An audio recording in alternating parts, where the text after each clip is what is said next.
கிறிஸ்துவுக்குள் மிகவும் பிரியமான சகோதர சகோதரிகளே, இயேசு கிறிஸ்துவின் நாமத்தினாலே உங்கள் யாவருக்கும் எனது அன்பின் நல்வாழ்த்துதலையும் வணக்கத்தையும் தெரிவித்துக் கொள்கிறேன். இன்றைய பகலின் குளிர்ச்சியான நாளின் தியான வசனம் நெகேமியா 5ஆம் அதிகாரம் 10ஆம் வசனம். நானும் என் சகோதரரும் என் வேலைக்காரரும் இவ்விதமாகவா அவர்களுக்கு பணமும் தானியமும் கடன் கொடுத்திருக்கிறோம்? இந்த வட்டியை விட்டு விடுவோமாக. எருசலேமின் அலங்கத்தை நெகேமியாவோடு சேர்ந்து யூதர்கள் கட்டி கொண்டிருக்கின்றனர். இதற்கிடையில் பணக்கார யூதர்கள் ஏழையானவர்களிடம் அவர்களுடைய நிலங்களையும் திராட்சை தோட்டங்களையும் வாங்கி கொண்டு தானியம், பணம் போன்ற அத்தியாவசிய தேவைகளை கொடுத்து கொண்டு வட்டிக்கு பணம், தானியம் கொடுத்து கொண்டும் இருந்தனர். அப்போது கடனை அடைக்க நிர்வாகம் இல்லாததினால் அவர்கள் அவர்களுடைய பிள்ளைகளை அடிமைகளாக்கிவிட்டனர். இதனால் கடுமையான கூக்குரல் உண்டாயிற்று.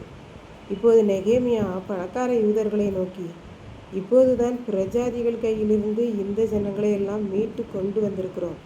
மறுபடியும் யூதர்களாகிய நீங்களே உங்கள் சகோதரர்களை அடிமைகளாக்கலாமா?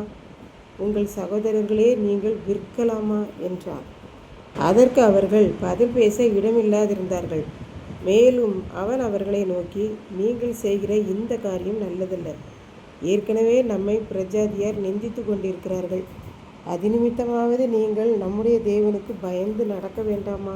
நானும் என் சகோதரனாகிய ஆனானி போன்றவர்களும் அர்தசிஷ்ட ராஜாவால் என்னோடே அனுப்பப்பட்ட என் வேலைக்காரரும் இவ்விதமாகவா வட்டி வாங்கி கொண்டு தானியமும் பணமும் கொடுக்கிறோம்? இந்த வட்டியை வாங்கும் தொழிலை விட்டு விடுங்கள். முடிந்தால் வட்டி வாங்காமல் கடன் கொடுங்கள். மனமில்லை என்றால் கடன் இல்லை என்று சொல்லுங்கள். அவர்கள் உழைப்பிலே நீங்கள் உட்கார்ந்திருந்து சாப்பிடக்கூடாது.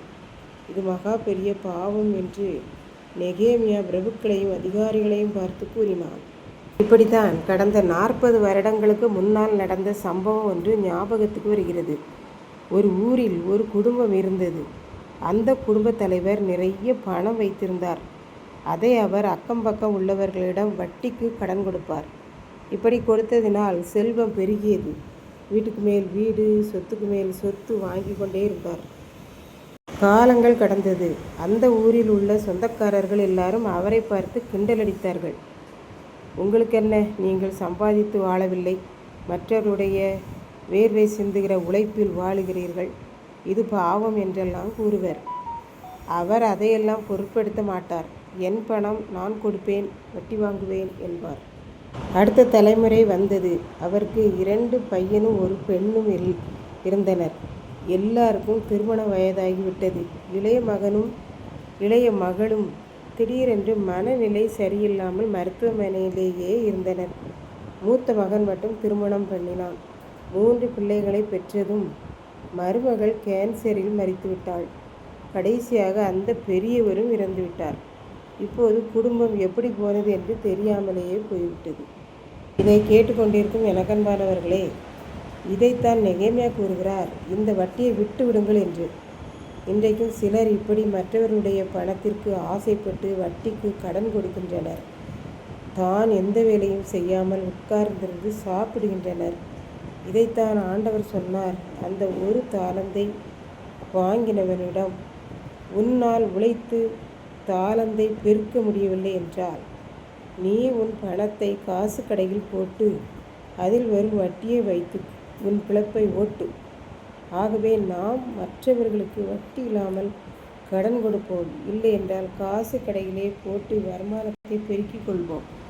கர்த்தர் தாமே இந்த வார்த்தைகளை ஆசீர்வதிப்பாராக. ஆமென். ஜெபம். அன்பின் ஆண்டவரே, இந்த அருமையான நல்ல நாளுக்காக நன்றியோடு ஸ்தோத்திரிக்கிறேன்.